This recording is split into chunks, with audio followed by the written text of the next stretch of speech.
Good evening, everyone. This is That Crypto at That Channel, and I'm Denis Serebryakov. And David Hachian. And Avet Hachian. And today we're going to be talking about crypto security, how to keep your Bitcoin safely and securely. And this is one of the biggest risks when dealing with Bitcoin that we figured out in the past couple of presentations, couple of meetups. So we wanted to dig a little bit deeper and see why it's so dangerous. It's a challenge. Why it's a challenge? A challenge? Yeah. Okay. So let's start from the basic concept. So, like, what's the difference? Why? Well, at least how I see it, why people don't really realize the risks of having or storing Bitcoin. It's because the concept of money in a bank and Bitcoin is completely different. So money in a bank is secured, is insured, is protected by professionals, and if someone steals it, the transaction can be traced and reversed. Plus, there's insurance in place, and if there's not enough insurance, then central bank can print all the money they want to just cover all the losses, what needs to be covered. Because fiat currencies can be created at will, unlimitedly. Bitcoin is different. Bitcoin is limited. If it's stolen, the transaction cannot be reversed, and I think there is no case right now that the insurance company paid to anyone when Bitcoin was stolen. So, and first of all, to understand Bitcoin, there are like a few concepts. There are no coins, even though it's called a coin, but there are no coins, physical or digital. They're not stored anywhere. Bitcoin is just a database. It's basically a list of addresses and the balances in those addresses. So, and when you say I have Bitcoin, what it means that you just have a private key or a password that allows you to change the balance in one address and like move the balance to another address. That is all. So this is what it allows you to do. So, and that's why when we say you have to protect your Bitcoin, what we mean is protecting your private key. If you lose the key, you lose your Bitcoin and it's unrecoverable. Nothing can help. If you expose your key to someone else, your Bitcoin can be stolen. Whoever gets the key can move the coin.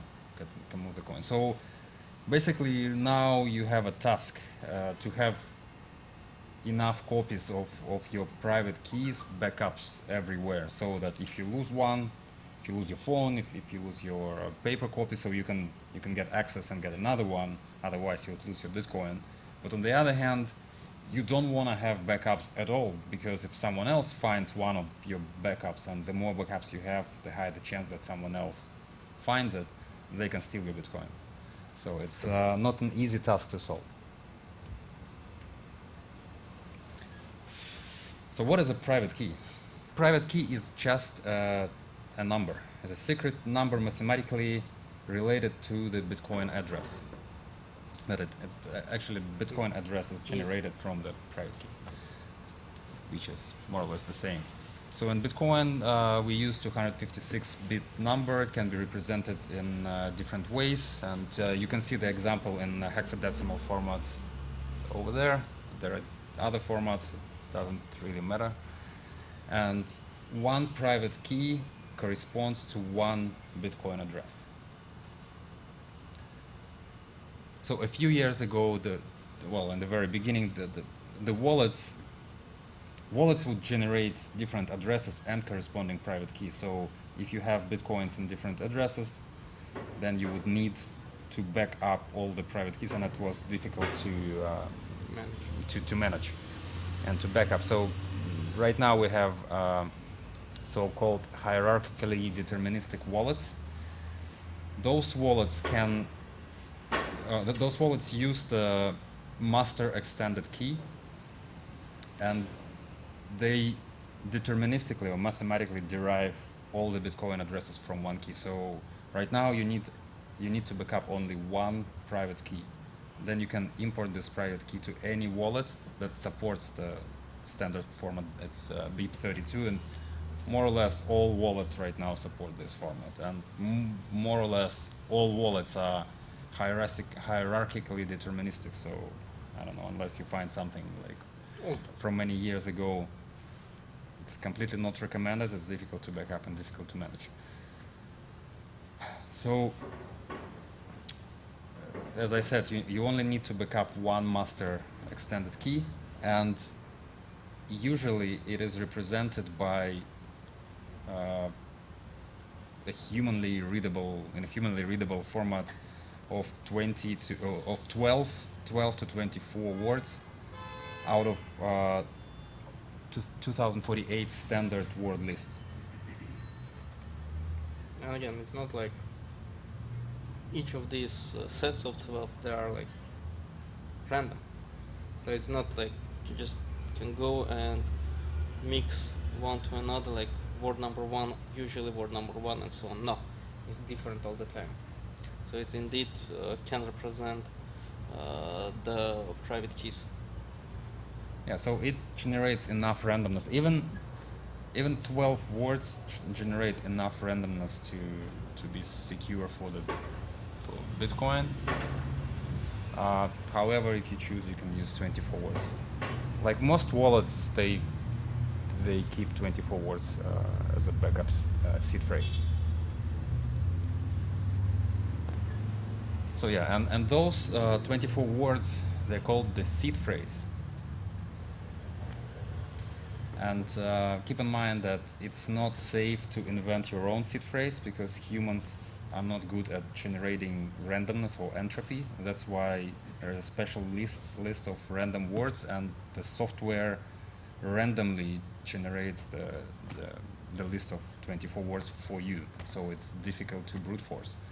So always allow the wallet software to generate it. And I remember from the very beginning there was so-called the brain wallet. So basically you can come up with any phrase you want, like a sentence from a book or paragraph from a song or something like that. Type it in the wallet, it would hash it over and over again and create your private key. However, as I said, because the humans are not good at randomness, there was like brain wallet attacks. There are lists with billions and billions usual phrases, like different lengths. All the songs, all the books are over there, and they checked, and a few brain wallets were hacked. I read about it. Nothing to say, anything human related can be connected with exact person, and if there is enough monitoring against the person, it can be pretty much reasonable which kind of songs this person love and can memorize, which kind of words that person used a lot, which kind of sentences it used a lot, and so on. So it can be personalized, which we don't want. Yeah, especially if someone hacks into their email. Yes, of course. So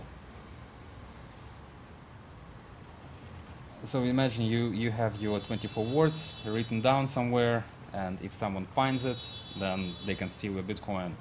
That's why it's also recommended to use two-factor seed phrases, which means you have which is a seed phrase encrypted with a password. So basically you have a 24-word seed phrase plus a password that you come up with. That can be anything. So even if the word is not random, it still significantly increases the security. Because if someone finds your 24-word seed, they cannot get your private key because they don't know your password. So basically two-factor means that there's something you have and something you know. So you have a list of 24 words, like a seed phrase, and you know the password, and then you can recover your Bitcoin. In different wallets, that may be called a seed extension word, or like 25th word, for example. And remember, if you use the password in addition to the seed phrase, if you forget your password, you lose your Bitcoin. The same thing if you lose your seed phrase, you lose your Bitcoin. So it also, you kind of add more complexity and more risks. So basically says if you are in the field of cryptocurrency, you have way much more responsibility on yourself rather than in fiat currencies. There is no support line. There is no help desk. Well, it's not even way more. So with fiat, you basically You're not even owning your money unless it's in your pocket. yeah. So what they say, you don't have to share your PIN number from your credit card. Well, I guess other than that, Yeah, that's all. And even in that situation, if it's stolen from your credit card, you can, worst case scenario, you can call and cancel, and everything is reversible. So, and don't overestimate your memory to remember your password. Just write it down, because most likely you will need to recover your Bitcoin when you lose your phone, or your phone is broken, probably several years in the future. You might even forget what you're looking for and what is the seed phrase. So, storage of Bitcoin. So the main idea. There are a few goals when you look at the problem of storage of Bitcoin. First of all, protecting from accidental loss. Then verification that the Bitcoins you are getting in your wallet are real Bitcoins. Not like big gold Bitcoins in the world, but real, that everyone recognizes as a Bitcoin. Then you also want to think about the privacy and protection against spying, because when someone collects information about you, they have higher chances of stealing your Bitcoin, guessing your password, figuring out where you keep the hardware wallet or backup seed phrases, and protection against theft, and easy access for spending or moving Bitcoin. So depending on your needs, you need to be able to access your Bitcoin sometimes. So let's look at each step closely. So protection from loss. So you do this with the backing up of your seed phrase. So those 24 words with probably a password. If you have password and 24 words, don't keep them in the same place. Otherwise, it defeats the purpose. A few recommendations: use pencil instead of a pen, because it doesn't fade away. And why words, keeping the backups of the seed phrase is better than just the private key of this random number of 64 characters. Because even if the word is damaged, we can deduct what this word was. And this standard list of 2048 words was specifically generated in a way that if you have 4 letters of any word in this list, you can determine which word was it. So basically, even if your backup, like the paper, gets somewhere in a flood, there's a higher chance that you can recover it.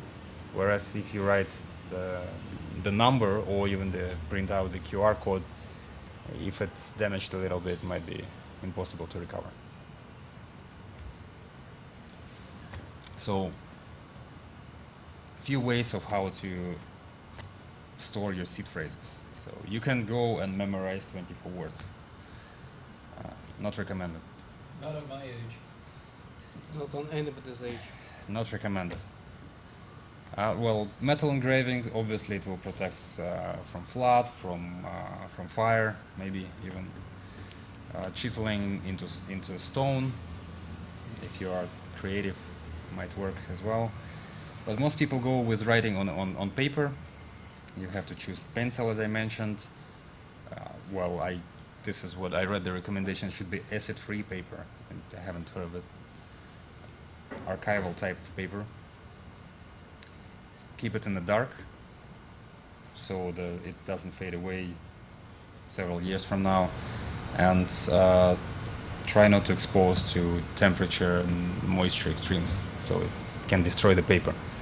So these are the risks that you have to consider when you're dealing with Bitcoin.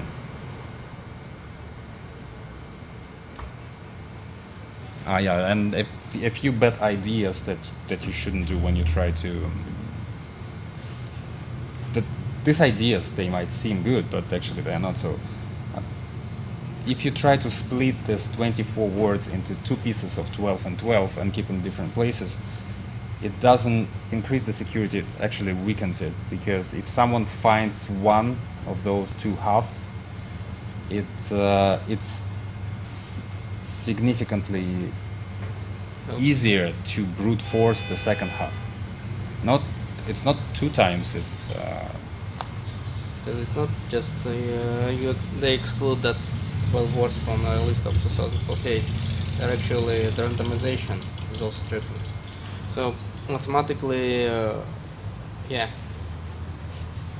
there is difference like of course. 2 to the power of 12 times. Yes. I guess. So it's not even. It's not about only your convenience, but also everything should be reasonable from security perspective. So just splitting on 2 won't help more in the convenience side, but will drop the security enough.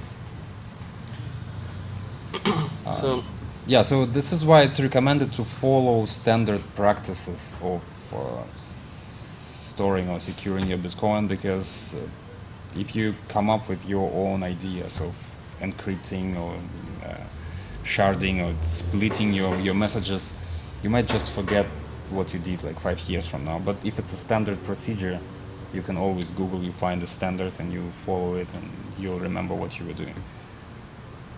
So yeah, instead of splitting your backup seed phrase into 2 pieces, if you want to increase the security of your Bitcoin and split the private key, it's recommended to use multi-signature wallet instead. So multi-signature wallets require 2 signatures or more to send a transaction. So you can keep different private keys in different places, and they will have the same security, each one of them, and it's double the security of spending the Bitcoin. Some people try to add decoy words into a list of like it is a seed phrase, not realizing that the list of words 2048 word from which the seed phrase is generated is actually standard, and if you add a random word, it's pretty easy to weed this out. So it's better to concentrate on the security of the paper where this meantime human can forget that word. So it's easy to automate and brute force just to exclude that words, but for a human just to read and recall, this word I might enter for some purpose and it wasn't like standard, that's not easy to I think that the risk is actually when you add some decoy words in this list of words. So for you it means, okay, you obfuscated the seed and there's no reason for you to hide it. That's on top. You can just put it on your desk, and because no one knows what it is, but actually it's a bad idea. So the next step is verification and privacy. So when you store a seed phrase backup, you can derive the private key from and all the addresses of Bitcoin from your seed phrase. But in order for you to see if you're receiving any payments, someone sending you Bitcoins to your addresses, you need a special software which is called a wallet. And the wallet actually checks all your addresses and sees if there are balances of Bitcoin in there. And there are 2 types of wallets, full node and lightweight wallets.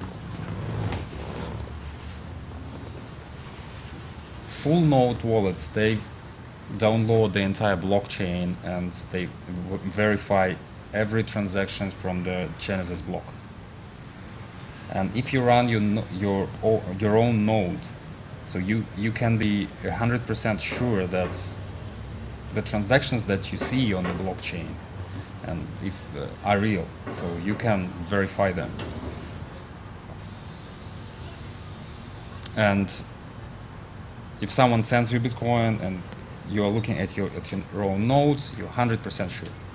However, it takes a while to install your nodes.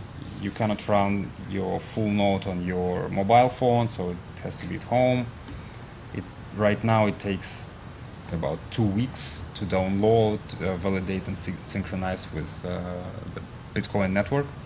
Just to give some idea, we are With- talking about 200 gig of database. 250. Yeah. With Ethereum, I think it's even bigger. Yeah, Ethereum has a problem because it's much larger and it has fewer nodes. Because of the size of the blockchain, it's very difficult to sync. So it's kind of getting more centralized.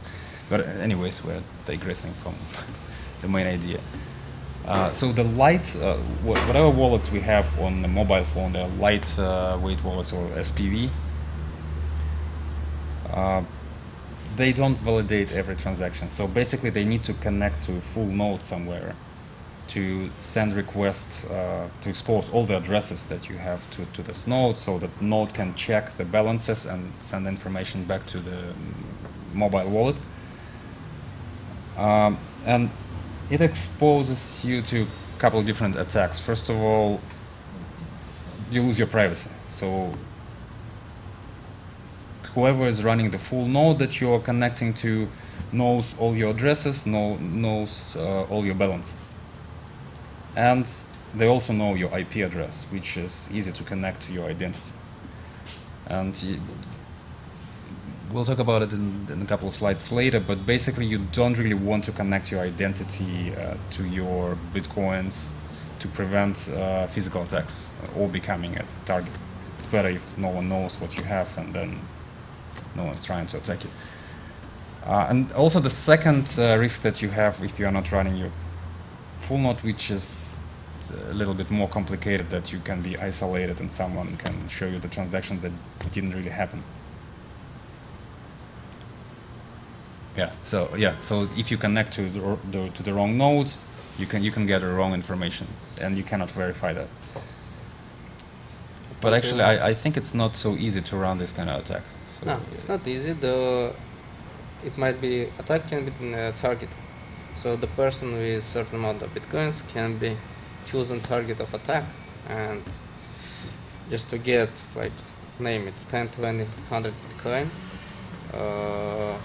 the villains might want to run specific fake node and try to attack specific person. So it's not easy, but it's doable. But in regards to the privacy leaks, there are a few blockchain analysis companies that are trying to de-anonymize the Bitcoin network. They're trying to connect your identity and then trace all of your Bitcoin, and they do it for the entire blockchain for all the transactions. So what they do, they run a lot of Bitcoin nodes. Different estimates from 10% to 30% of all the Bitcoin nodes that are out there are run by those companies. So when you connect to them, you identify yourself by your IP address and you show all your Bitcoin addresses. So it's a very bad practice from all perspectives.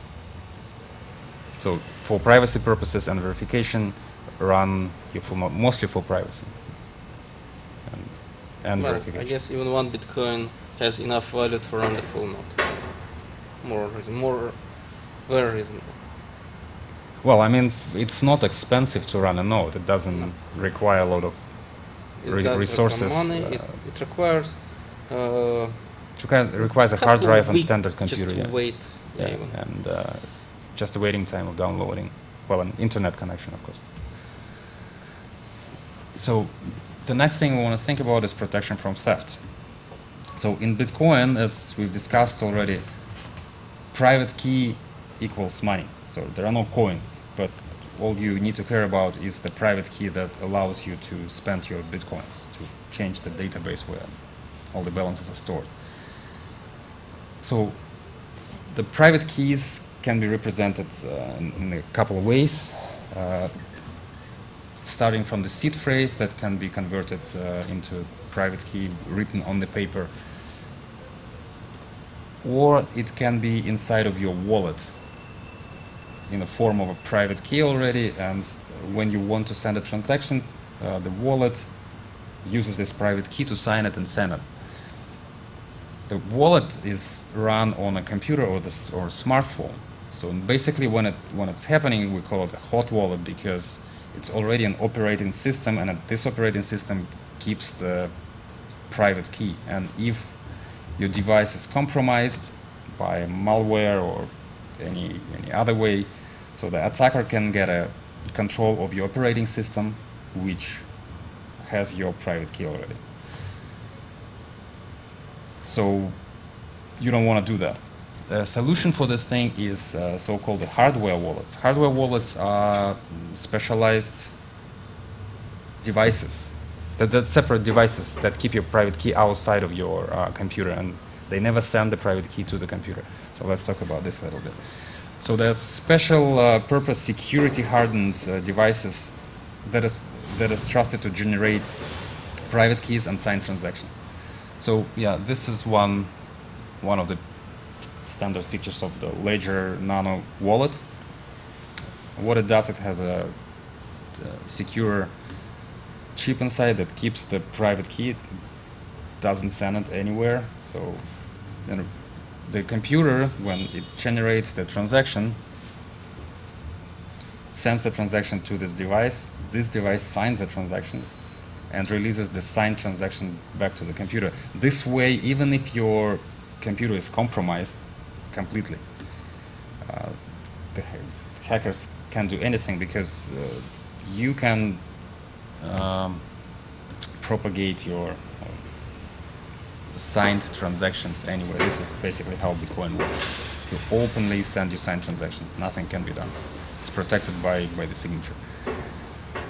So the pros for hardware wallets, it's the malware resistant, as I just explained, so it's impossible to steal private keys, even if your computer has a virus. It only transmits the signed transactions, and some of the hardware wallets, just like there's Canadian one, it's called a cold card, they can work even in the air-gapped mode. So you don't even connect your wallet to your computer. What you do is you use the SD card.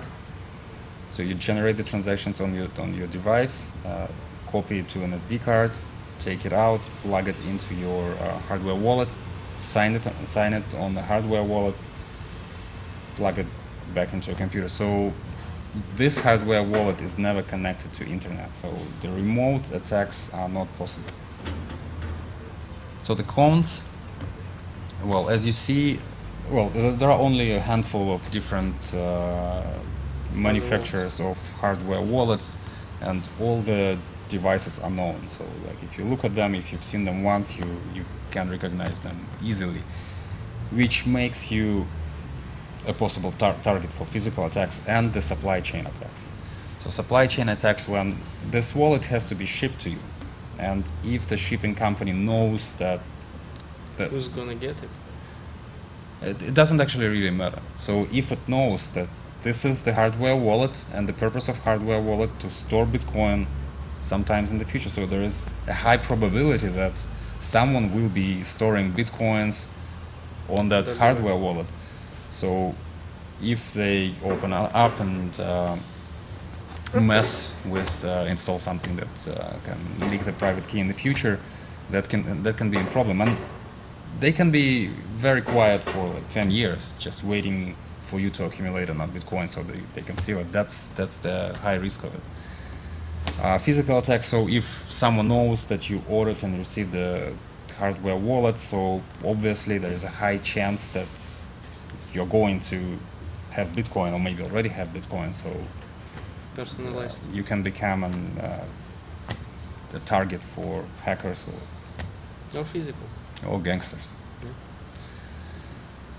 And another thing, it is possible to extract private keys from the hardware wallet, though it's extremely difficult. You need to have a lot of knowledge and specialized equipment. So for this case, if you lose your hardware wallet, you need to move your balances from that wallet to another one. Otherwise, it's so the brute forcing some PIN codes or anything else might take some time. So it's not quickly; it really takes some time. So you might be able to move your Bitcoins, but you need to act fast. Well, anything physical, it's exposed to any physical attack, right? In a few words. So how can you mitigate the supply chain attacks and physical attacks? The only way is to create the multi-signature wallets and use devices from different manufacturers. So if one device is compromised, then the other might not be compromised, and keep those devices in different locations, geographically different. So even if you're physically attacked, you will require to go to a different place, which can be your lawyer or your bank, for example, to extract your second device, and this lowers the probability that the criminals will follow you, because it's Just too much. too much risk for them. So the multi-signature wallet, as I just mentioned, it requires 2 or more signatures to sign and send a Bitcoin transaction. So those signatures can be in software wallets, like on a desktop or mobile device, or as hardware. And even if they are in software wallets, so the security is much higher, because all of a sudden 2 devices have to be compromised.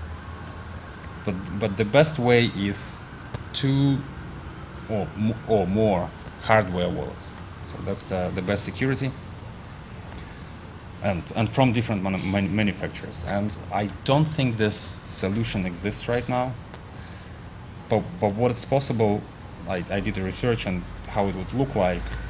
So just to show how complicated it might be for an average user. So first of all, you need to run your full Bitcoin node, and as we talked, it takes like a few weeks to download, synchronized. Then on top of that, you need to run an Electron server, which is a server for a wallet. The Electron wallet is really good, and that's one of the maybe a couple of wallets that support multi-signature.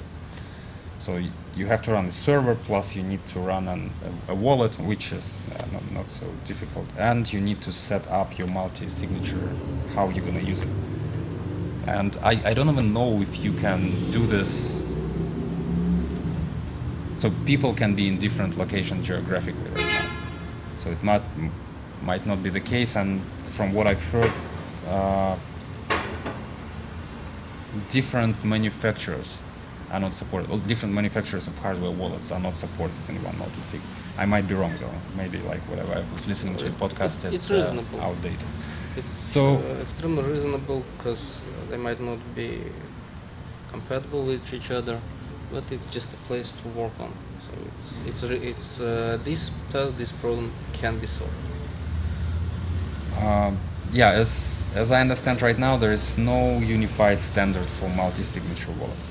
So that's why it's still the technology for the money for geeks, if we're looking at this particular situation, and no user-friendly solution for the multi-signature hardware wallets yet.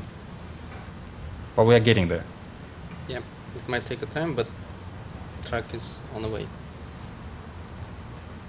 So I read this update from the Cold Card wallet, which has the air gap and is actually considered the best hardware wallet for Bitcoin. It only supports Bitcoin, so the team concentrates on Bitcoin only, which is much better than dealing with 1,000 coins that the Ledger, for example, does. And this Cold Card uses SD card for the air-gapped signing of transactions, and now they push the updates for the Electron wallet to support the multi-signature. I don't know if they allow for different wallet manufacturer to join in, but this is there's some advance, and it happened like a couple of days ago. So if this is too hard for you, like sounds too complicated, which basically it is. Which it is. And the risks are, if you start introducing complexity in your security of Bitcoin, you might just fail. So And if you it's do not- something wrong, As you mentioned before, it's not for currently. It's not for average user. It's for geeks, and if it's not your daily job, you need to work on somewhere else. It's just time to time that you're facing this. Yeah, it's very easy to fail on these security practices. so what you might consider, though it's not recommended by, Multiple reasons. well, I mean, not recommended by Bitcoin maximalists or cypherpunks or someone who believes in Bitcoin and the reason why it was created for individual sovereignty. So, but if you don't care about that, if you trust third parties and institutions, you might consider storing your Bitcoin at a custodian. Exchange, for example, is a custodian. If you buy your coins on a Coinbase exchange and you don't move them out, they're a custodian and they own your Bitcoin, and what you have is just an IOU from the exchange, and the trust that whenever you request, they will send you Bitcoin. So, first of all, you need to have this trust.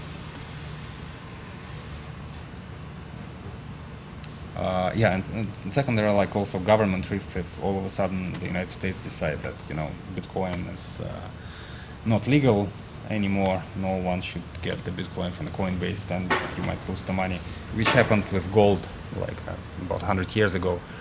So, but you don't have to worry about your backups, about your general security, about the physical attacks or any other attacks, and most likely the security of those custodians, exchanges, or like specialized services is much higher because they're professionals. They work on one problem, which is securing Bitcoin, and most likely they're doing much better than you. But Yeah, just let me finish the second prospect, and then we'll go to the cons. And the second one, it's easy to recover.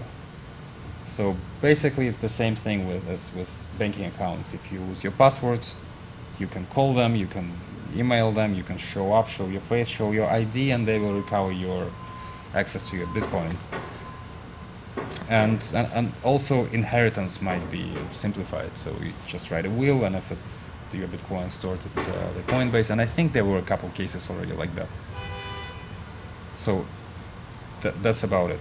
And then we see the cons or dangers of storing your Bitcoins with a custodian. And as the Andreas Antonopoulos says, not your keys, not your coins.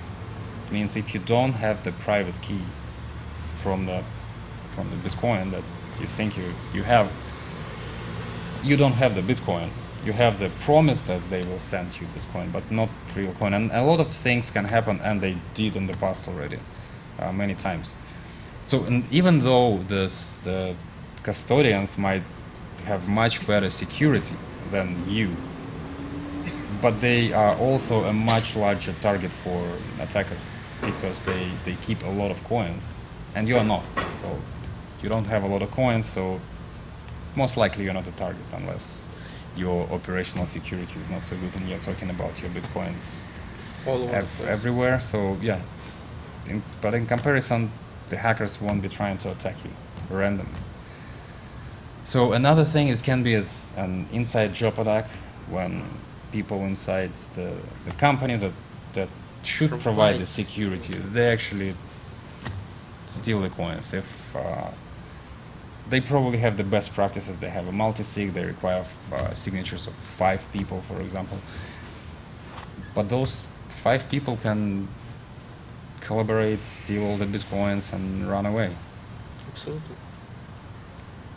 Or sometimes it's even just one person, just what happened with Canadian exchange Quadriga CX. There was the one guy, the CEO, that had the private key, and ever since he disappeared, the key is gone. No one can recover it. And another risk, as I mentioned, is a government seizure of the coins. And these custodians, they might seem like a bank because they store your coins just like the bank stores your fiat currency, and they might provide similar services on the first glance, but they're different.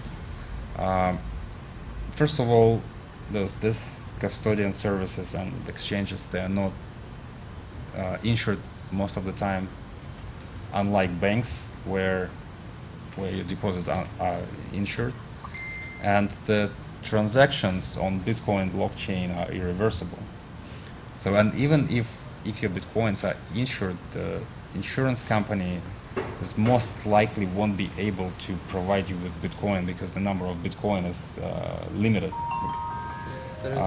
Maybe they will pay you back in fiat currency.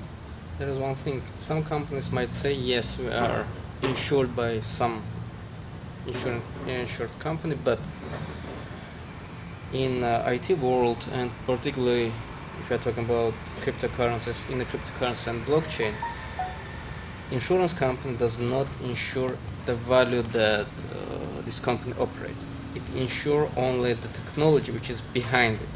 So they can come, they can do the audit, and they can insure some exchanges and whatsoever. Just keep in mind, they never insure the value. They insure the technology behind it. So if everything happens, yeah, some insurance payment might happen, though again and again. If the company exchange whatever is insured, doesn't mean they insured against their value that they have. They insure against their technology. Not so straightforward to understand, but just keep that in mind. Okay. So one of the solutions to that problem of trust and can be if you want to use a custodian. So basically you create a multi-sig of, let's say, 2 out of 3. So you need at least 2 keys, private keys to send a transaction. So you keep 2 keys with yourself and you give 1 key to a custodian. So 1 key is not enough to move your Bitcoin. But what happens if you lose one of 2 of your keys? So you always need 2 devices to sign a transaction, and if you lose one of your devices, you can contact the custodian and extract the keys from them. So they cannot spend it, nothing can happen to your Bitcoin, but also they provide some sort of a backup. So that could be an interesting solution, or the use case for custodians. Yeah, and the last form of attack, which is funny. Unless it's happened. Oh, well, the name is funny, and there's this comics that on the left part, the guy say, "Look, I've encrypted my laptop, and now it's gonna take like 1,000,000 times the age of universe to brute force it." And then on the right, he said, "Yeah, here's the range. Just hit the guy, break his arm, and he'll give you the password right away, easy, and it costs $5 anyway." So, and this is a difficult attack to protect yourself from. So there are 2 ways to beat this attack. Is first by hiding or by fighting back or defending yourself. And the recommendations are just lay low, don't talk about your wealth or the amount of Bitcoin that you keep. Use multi-signature wallets with the keys separated physically in different locations. And yeah, you can be prepared to protect yourself by carrying arms or hire guards, rely on the police or even army. Depends on who is trying to attack you.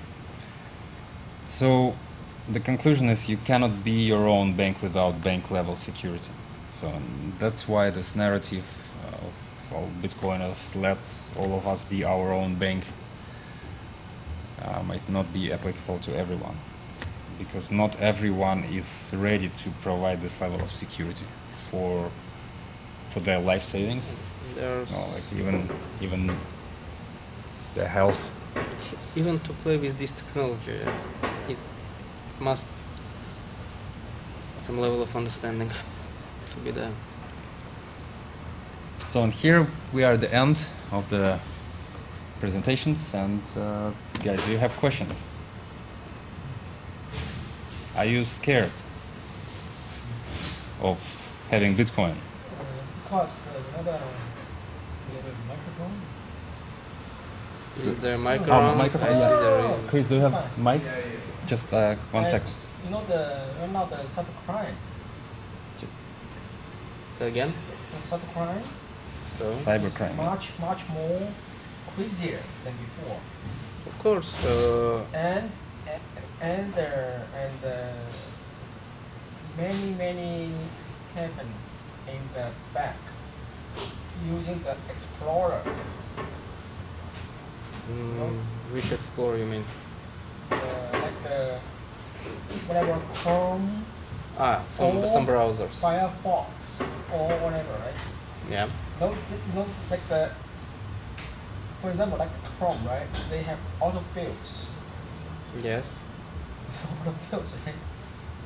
Or even the, if you're using the Explorer, like the Firefox, Mm-hmm. right, Roland? So when you input your password, Yeah. or then, for example, like email, right, or whatever, when you input the password, Yeah. it show you save the password or not. Could you Yes. use the mic, please? Well, we need the mic. Sure. We need the mic for the video. Show a small. Well, you cannot talk without the mic because people don't hear. We are translating No, this no, on fine, YouTube. okay. Well, then no question. So not in the save the password or not yet, right? So you click save. You not click. So can you use the mic, Or- please? no, Because I will we are translate. recording the video, it has to be in the video. Now no one can hear. Then let's finish, and then you will talk with us when we finish the video production. Okay? So yeah, anyway, so we'll talk about that offline, sure. As usual, back up your seed phrase. Don't talk about your bitcoins. And again, as we talk about custodians, exchanges is for exchange. It's not for keeping. They called exchange. Altcoins, yeah, don't buy it.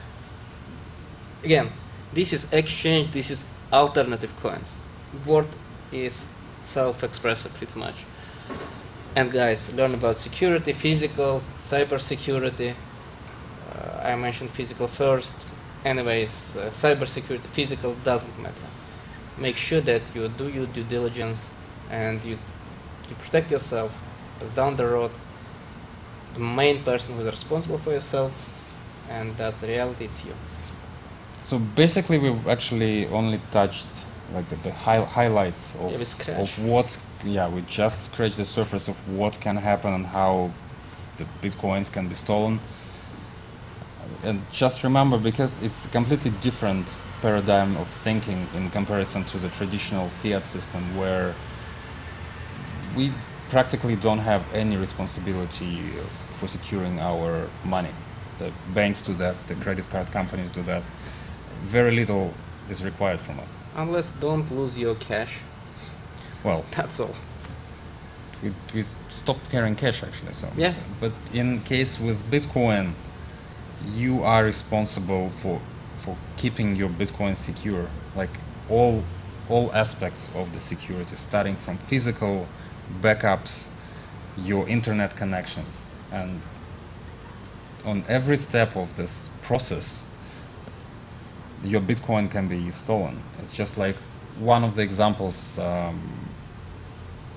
I can give you that it's completely random, it's like difficult to think through. Some of the hardware wallets, they had this flaw. So basically what the hardware wallet does, it keeps your private key that signs the transactions, which is required for you to send your Bitcoin. And also this device has a tiny Secret. screen that display the amount of Bitcoins you're sending and the address. So basically your computer can be compromised and the computer screen can show you the correct address, but the malware can be changing this correct address to the attacker's address, sending this wrong address to the hardware wallet. That's why it's important to verify that the address that the hardware wallet is showing you is where you're sending money.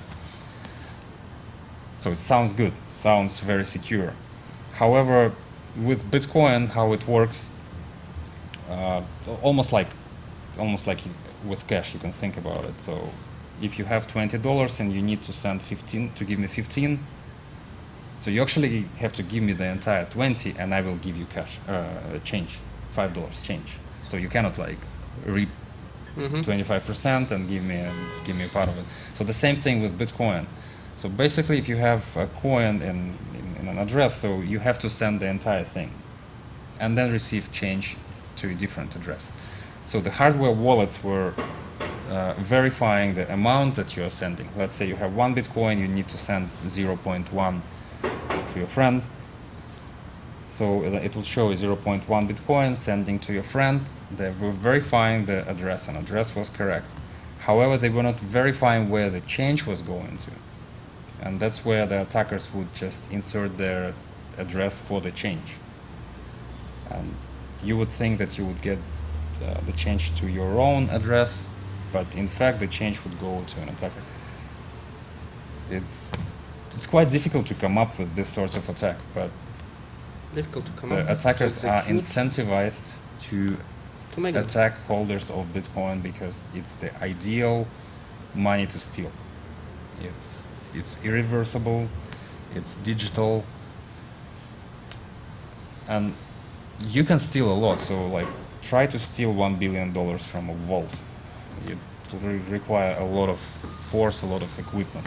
But stealing $1 billion worth of Bitcoin, you can be at your parents' basement, And try to make. anywhere in the world, basically. Yeah, so don't take it lightly. That's grand. The security that you need to provide to keep your Bitcoin is completely different. I might give you another suggestion. Ask professionals for help. Ask established professional entities to help you with this track if you are not professional yourself. Well, yeah, I mean, if you have a significant amount of Bitcoins, it makes sense. Because if you have your life savings, That's for sure. you know. Cool. Ralph, I see you have a question. Okay, I've got a K1 blockchain phone on order for the end of October, and this is the true blockchain cell phone. Goes on the satellites, and they claim that they're absolutely secure, that they change the encryption every 10 minutes. So it'd be nice to test it when it comes at the end of October to see how good that would be for storing my wallets. Do you know which blockchain they are using? Because it doesn't have to be Bitcoin blockchain. Yeah, it's a German product with the Carrot Gold group. So they're coming back from, they had a big convention in Amsterdam actually, and they're coming back at the end of the month. So I'm going to ask them, you know, because other people will want this phone too. In my network, there's people who like security, and something that changes the encryption every 10 minutes is pretty secure. Plus, it's on the blockchain. Yeah, we can look at that. Sure. Pardon? We can, of course, look at that. Yeah. Thanks for the information. Well, the elliptic curve allows you to change encryption like for every message. It's not a big problem. Yeah. So anyway, I was bicycling the other day, and my regular old-fashioned wallet dropped out of my back pocket, and I'm glad that, unlike some people, I didn't store the keys on my wallet. Some people do. Oh, true. True. What do you mean you didn't store? Did you have a wallet? Well, I have a regular old-fashioned paper wallet, you know, for your fiat money. Yeah. And, you know, you got your cards and everything, and some people actually on a little piece of paper store their private information in their wallet. You've seen it. And I'm glad I don't do that because I lost my wallet. Well, it's gone, so nobody, you hadn't noticed at the time. If someone had found it, and if I had a private key in it, and Oh, it it's had my good. name in it, and my driver's license, they know who I am, they could come and hack me. Well, Absolutely. if they have your private key, they That's don't that's even enough need to already, hack you. but They just- but yeah, you would become a target of physical attack as well, because some of those crime guys might think that it's not, you have something more that they already got, and Mhm. why not come and try to get everything? Yeah, that's a danger. Yeah. That's absolute danger. So, yeah, if you have some significant amount of cryptocurrency on Bitcoin specifically, you need to do research in how to securely store and actually do this thing. Actually go step by step. Think about the recovery. Go through the procedure of how you're going to recover it in several years from now, and it's a good practice also to practice like every year, 6 months or so, because we can just forget, especially if you want to involve multi-signature with several people involved. So you need to test it, you need to practice, and while you're practicing, use the Bitcoin testnet so that you can do all the mistakes on the testnet without paying with real Bitcoin. Just test everything, set up everything, try different things, try to recover whatever needs to get recovered. And There's another interesting thing. I was just with a lawyer friend at 6 o'clock, and I just realized we were talking about wills and testaments, and most people don't think about it, but they're so busy. They got maybe 3 or 4 Bitcoin wallets, and they have the information stored in different places. But what about if they die or get sick? And like I've got a daughter, I've got grandchildren, I've got family. Nobody knows, actually, I'm guilty. Nobody knows what I've got, and I should really put it in a place, maybe on my will, with that lawyer. I think that's good advice, is to... You don't want to put your private key in the will, because whoever sees it, even if you're a lawyer, they can... So this is a very tricky part. So estate planning for Bitcoin is a very tricky part. Very few people think about it. So this is what we plan to do. Yeah. We plan to figure out and help people. But again, as soon as you shared your private key, you don't own your Bitcoins any longer. But you share that private key with, that person also has it. So the problem with inheritance, for example, you want your children or whoever you want to inherit your Bitcoin to find your private keys after you die, but not before. Mm-hmm. And how you store it, where you keep them, to justify this. Actually, to make it happen. So it's quite tricky. The same thing with backups. On one hand, you want a lot of backups so that you can easily recover your coins. On the other hand, you want 0 backups so no one else can find them and steal your coins. And you have to balance. But with inheritance, it's even trickier than. So this fits with what we were talking about the invest bank, a physical bank that does Bitcoin and blockchain, and they've got this huge vault that they inherited from the TD. They don't know what to do with, but they could actually have safety deposit boxes that require 2 keys and store your stuff, including for your inheritance, in there. Yeah, well, then you have to trust them that they're not going to come and open your deposit box. So you have to trust someone in this situation. So and even in the case that you just wrote, some person just wrote in a will that I give as many Bitcoins to my son, daughter, whatsoever, only with this statement, that person already exposed its own physical identity with the blockchain. So privacy gone right away. Okay, there is no anonymity any longer, no privacy any longer. As soon as that information is put on a will. Yep.